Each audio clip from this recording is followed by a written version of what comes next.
Assalamualaikum Puan Shalila binti Muhammad Arsyad. Saya Nurul Atika bin Zamil dengan nombor matriks 266751. So saya dan ahli kumpulan akan membentangkan tajuk kumpulan kami iaitu isu pilihan raya di Melaka. Jadi saya akan mengupas lebih lanjut mengenai pengenalan. Melaka sebuah negeri yang bersejarah tetapi dia bersaiz kecil. Dia tidak begitu menarik perhatian ahli politik pada awalnya. Keadaan Pantai Barat Semenanjung ini mempunyai penduduk yang berjumlah lebih kurang 930,000 orang. Dia dah menjadi pusat jajahan Barisan Nasional yang memerintahnya tanpa gangguan sehinggalah tahun 2018. Walau bagaimanapun Malaysia secara globalnya menghadapi konflik politik yang sukar diramalkan. Pada masa kini pilihan raya Melaka yang datang ini telah menjadi titik istimewa bagi rakyat Malaysia. Dengan kadar vaksinasi telah meningkat dan jumlah kes yang makin menurun, negara perlahan-lahan keluar daripada lockdown. Dah hampir 2 tahun setelah munculnya gabungan yang tidak berat sebelah yang dipimpin oleh PM yang terdahulu iaitu Datuk Seri Muhyiddin Yassin dan sekarang Datuk Seri Ismail Sabri Yaakob. Tidak jelas, kita masih tidak jelas mengenai keadaan pengundi sama ada berpuas hati atau tidak berpuas hati ataupun kecewa. So pilihan raya di Melaka dilakukan dalam keadaan khas dengan sejajar dengan pandemik COVID-19 ini. Setakat ni perhimpunan dan aktiviti sosial yang berkaitan dengan pilihan raya tidak dibenarkan, dengan hanya kempen dalam talian online lah yang digunakan. Sementara itu ia tidak menghalang kegiatan menampilkan ahli politik senior secara langsung. Pertanyaan lebih mendalam adalah bagaimana langkah-langkah yang berkaitan dengan COVID-19 akan mempengaruhi kempen dan penyertaan politik.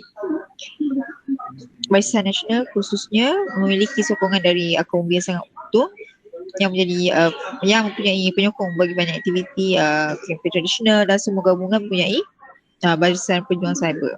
Jadi saya serahkan kepada rakan kumpulan saya untuk elaborate more on the implication. Terima kasih.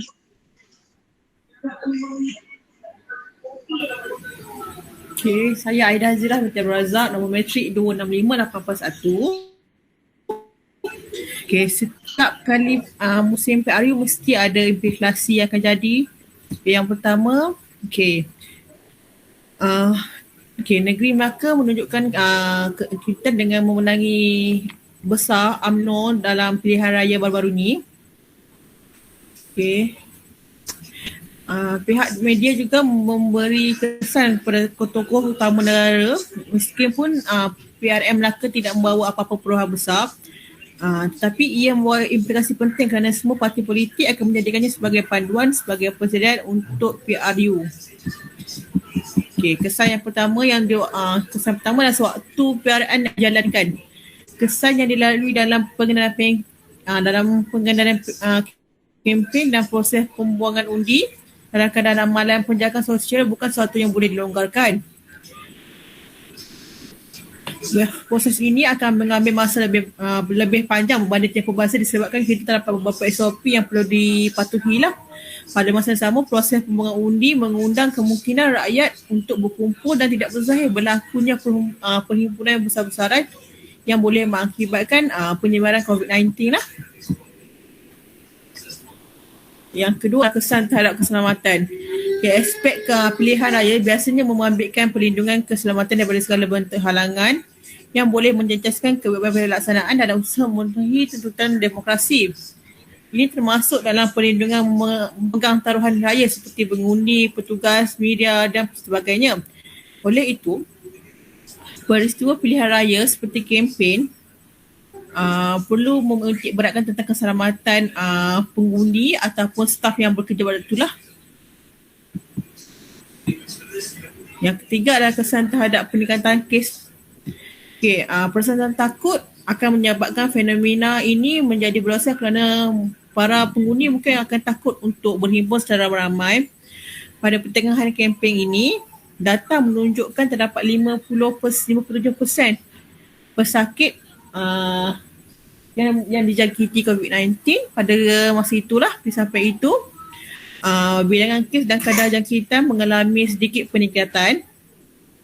Ini disebabkan pihak KKM dapat mengesan satu jangkitan COVID-19 di Sekolah Kebangsaan Jeram, dan dengan tindakan cepat oleh KKM dapat mengurangkan jangkitan itu berasa. Tapi tambahan pula, pesakit tersebut tidak menunjukkan sebarang gejala, dan ini dapat membataslah dapat membendung COVID-19 daripada berlaku lah. Itu untuk kesannya. Saya pas pada kawan saya, partner saya untuk cadangan. Assalamualaikum warahmatullahi taala wabarakatuh. Nama saya Anas Ahmad bin Buya Hamid. Saya akan membincangkan mengenai dengan perundingan yang telah dijalankan di antara PAS, UMNO dan Bersatu. Seperti yang kita sedia maklum, rakyat Malaysia akan mengundi sekali lagi pada 20 November kali ini di Melaka, di mana 3 daripada gabungan politik paling berkuasa di negara ini, iaitu Pakatan Harapan, Barisan Nasional dan Perikatan Nasional, akan bersaing di setiap kawasan di seluruh negeri bersejarah itu. Seperti yang kita sedia maklum,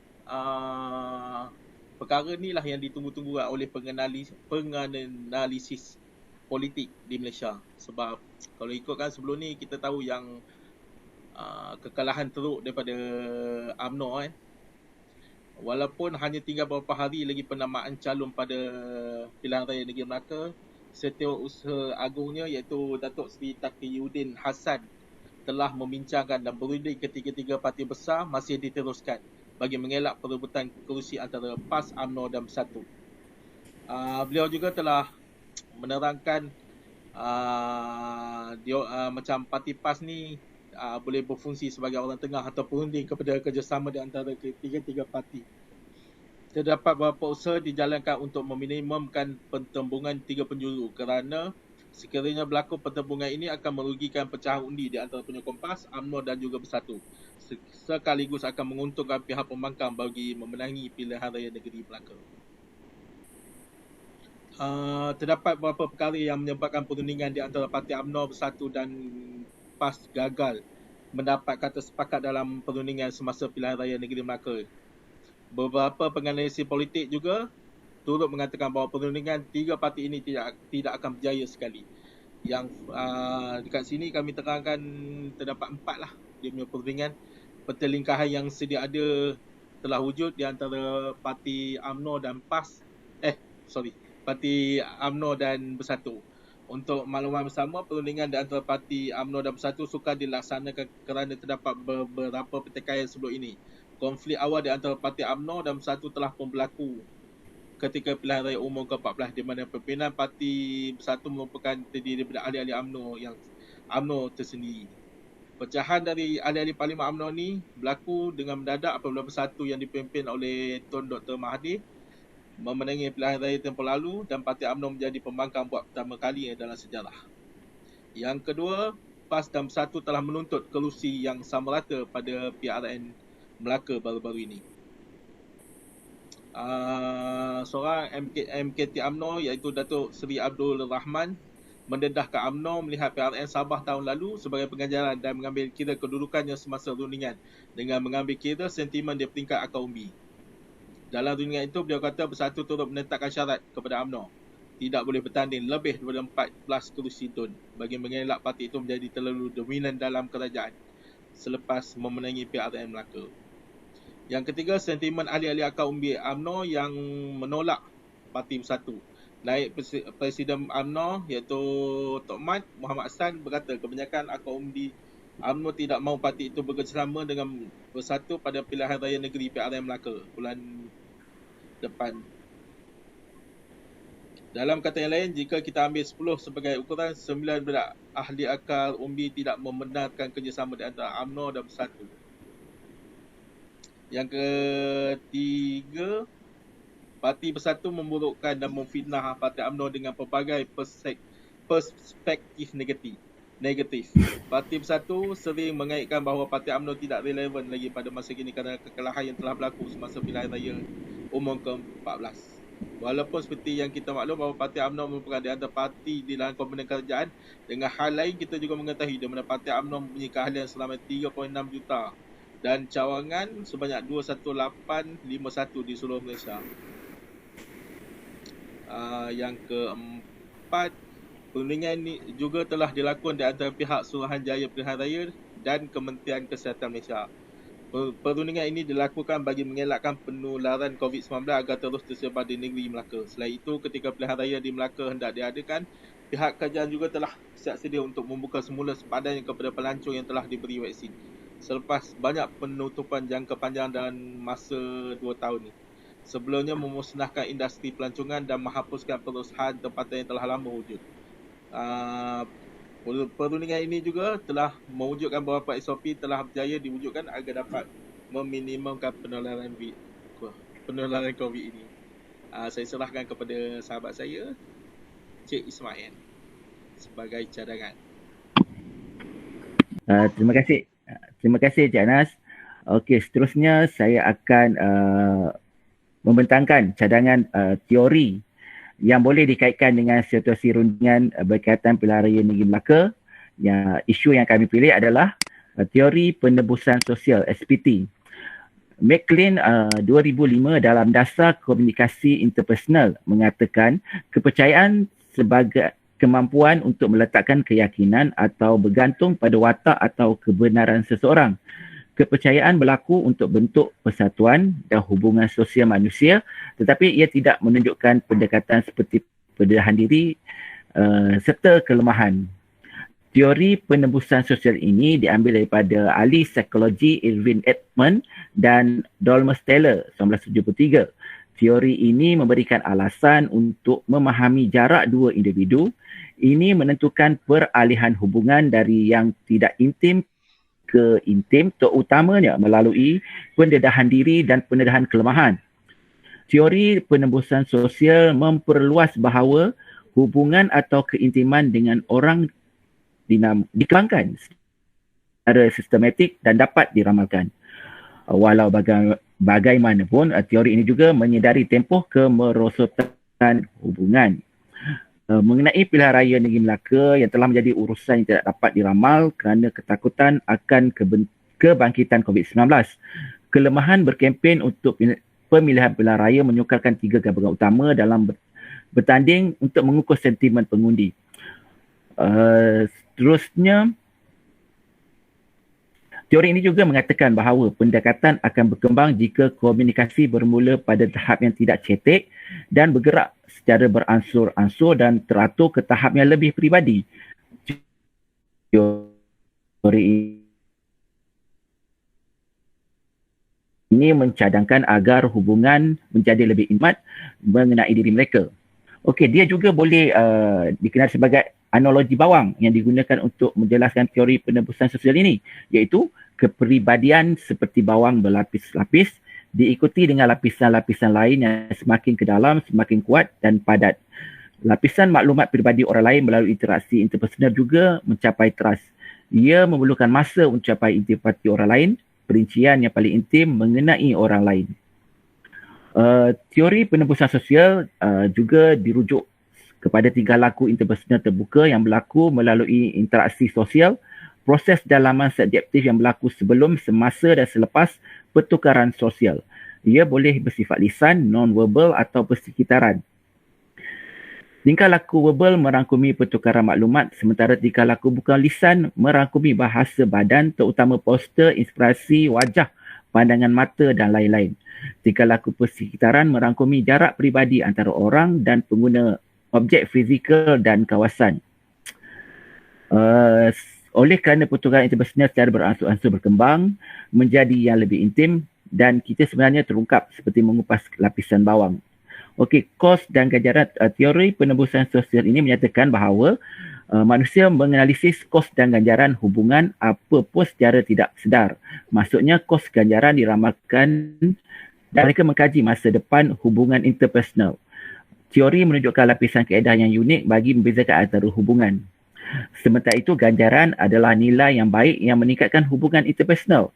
Ganjaran mengatasi lapisan perasaan persetujuan, persahabatan, kasih sayang dan sebagainya. Ini meramalkan prospek antara hubungan dan bantuan dalam kestabilan. Analisis kategori teori penembusan sosial ada 4 peringkat. Antaranya adalah fasa pertukaran efektif eksploratory.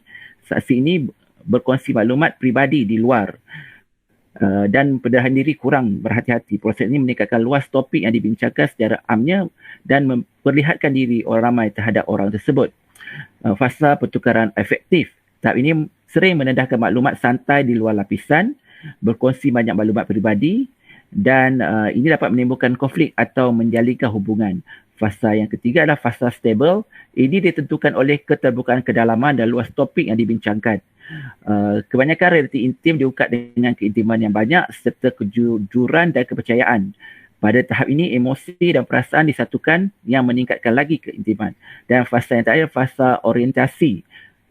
Perbubaran juga berlaku. Ini disengajakan kerana pendedahan diri dikurangkan. Kerana konflik yang dimulakan melalui interaksi dan bias interpersonal. Proses ini boleh tiba-tiba atau ia mendorong ke perpecahan dan jarak sosial perlahan terpisah. Inilah analisis strategi teori penembusan sosial. Juga tanda-tanda perubahan juga dapat menandakan penyatuan semula hubungan. Okey, terima kasih atas seterusnya kepada Cik Saiful untuk kesimpulan lah. Assalamualaikum Puan Syalila dan selamat malam semua. Saya Saiful Halimi bin Syafi'i, nombor matrik 28.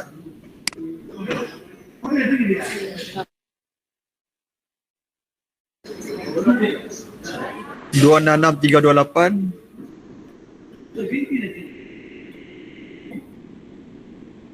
Akan menyimpulkan semua apa yang kawan saya telah cerita tadi. Kesimpulan dalam cerita ini, kesimpulannya untuk mengurangkan risiko jangkitan dan peningkatan kes COVID-19 secara tiba-tiba, sembarang perjumpaan atau aktiviti sosial yang berkaitan dengan pilihan raya tidak akan dibayangkan tempoh sebelum pilihan raya. Menteri Kesihatan Khairi Jamaluddin mengatakan bahawa larangan itu akan merangkumi penganjuran upacara pelancaran jentera pilihan raya serta berkempen. Berdasar pemantauan oleh Kementerian Kesihatan KKM, antara penyumbang peningkatan kes dan kelompok COVID di negara ini berkaitan dengan aktiviti perhimpunan atau perjumpaan sosial yang tidak mematuhi prosedur operasi standard SOP. Sehubungan itu, Kementerian Kesihatan Malaysia menjangkakan aktiviti serupa akan berlaku menjelang pilihan raya negeri Melaka. Oleh kerana risiko jangkitan COVID masih tinggi, terutama dengan penyebaran varian Delta di masyarakat dan peningkatan jumlah kes COVID-19 baru yang telah dilaporkan, aktiviti tersebut akan meningkatkan risiko COVID-19 jangkitan dalam komuniti. Suruhanjaya Pilihan Raya telah menetapkan tarikh pencalonan untuk pilihan raya negeri Melaka untuk 8 November dengan tarikh pengundian ditetapkan pada 20 November. Larangan ini sesuai dengan senarai aktiviti yang tidak dibenarkan dalam SOP terbaru untuk negeri-negeri di bawah fasa 4 Rancangan Pemulihan Nasional. Individu, penganjur apa-apa aktiviti dan organisasi mungkin dikenakan tindakan undang-undang seperti kompaun atau pendakwaan di mahkamah kerana tidak mematuhi peraturan yang ditetapkan di bawah Akta Pencegahan dan Pengawalan Penyakit Berjangkit 1988 Akta 324. Semua pihak diminta untuk mematuhi peraturan, SOP dan petunjuk yang telah ditetapkan untuk mengekang penyebaran jangkitan COVID-19 dan mencegah peningkatan kes dan kemunculan kelompok. Sepanjang pilihan raya negeri Melaka pada 20 November 2021, tiada dilaporkan kenaikan mendadak dalam kes COVID-19 walaupun terdapat peningkatan jangkitan di Malaysia, menurut Khairi Jamaluddin. Menteri Kesihatan itu mengatakan pelaksanaan prosedur operasi standard ketat SOP dan peningkatan pengawasan genom untuk mengesan dan mencegah penularan varian keprihatinan membantu mengendali kes COVID-19 di Melaka semasa pemilihan negara. Tindakan ini menunjukkan hasil positif kerana tidak ada lonjakan kes COVID-19 setelah pemilihan negeri Melaka dan kami berharap hal ini sama untuk pemilihan negara Sarawak akan datang pada 14 Disember 2021. Menurut laman COVID Now, kes COVID-19 harian di Melaka telah mencapai sekitar 200 atau bawah jumlah itu setelah 20 November 2021. Kerusi terbesar dari pilihan raya negeri Melaka yang akan datang jika menjadi Barisan Nasional. Negeri Melaka sentiasa menjadi penyokong kuat gabungan itu dengan pilihan raya umum yang lalu adalah pengecualian tunggal. 8 kerusi yang telah kalah kepada Pakatan Harapan semasa pilihan raya umum yang lalu tidak mungkin dapat dikekalkan sepenuhnya oleh Pakatan Harapan, memandangkan gabungan itu telah kehilangan banyak pemimpin Melayu yang terkenal dan berpengaruh.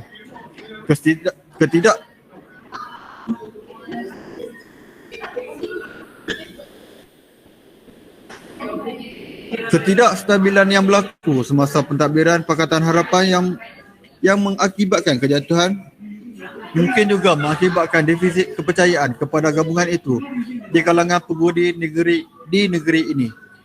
Walau bagaimanapun, seperti yang disebutkan, gabungan Pakatan Harapan berada dalam kedudukan yang lebih baik berbanding pesaingnya kerana undi Melayu dijangka akan berpecah di kalangan dua gabungan politik yang didominasi oleh orang Melayu. Kedudukan berfaedah ini boleh menyebabkan gabungan itu memenangi kursi yang cukup untuk membentuk majoriti mudah di negeri ini. Bagi Perikatan Nasional, gabungan ini tidak mungkin memenangi kerajaan negeri Melaka memandangkan komposisinya sekarang. Hasil terbaik yang boleh diharapkan adalah mengekalkan kursi dan berpecah cukup undi Melayu sehingga mengakibatkan kekalahan Barisan Nasional kepada Pakatan Harapan. Kekalahan jangka masa pendek mungkin diperlukan bagi gabungan ini untuk meyakinkan Barisan Nasional bahawa pertarungan 30 juru di peringkat nasional semasa pilihan raya umum akan datang adalah bencana bagi kedua-dua gabungan itu dan mereka perlu berkompromi untuk menghentikan kemenangan tanah runtuh Pakatan Harapan yang akan datang. Perlu diingat bahawa suasana politik negara ini pada masa ini sangat dinamik dan keadaan dapat berubah dengan cepat dalam masa beberapa saat.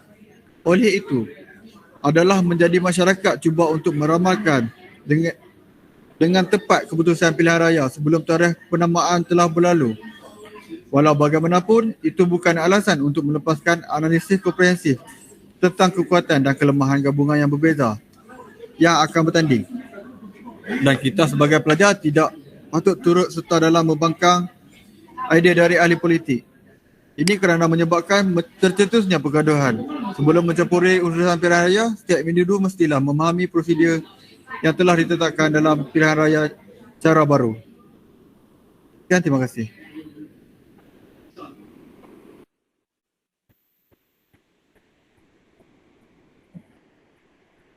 Okey, itu sajalah presentation untuk daripada kami dan kami ingin mengucapkan terima kasih kepada Puan Shalila di atas tunjuk ajar yang telah diberikan. Terima kasih Puan. Terima kasih Puan. Terima kasih Puan.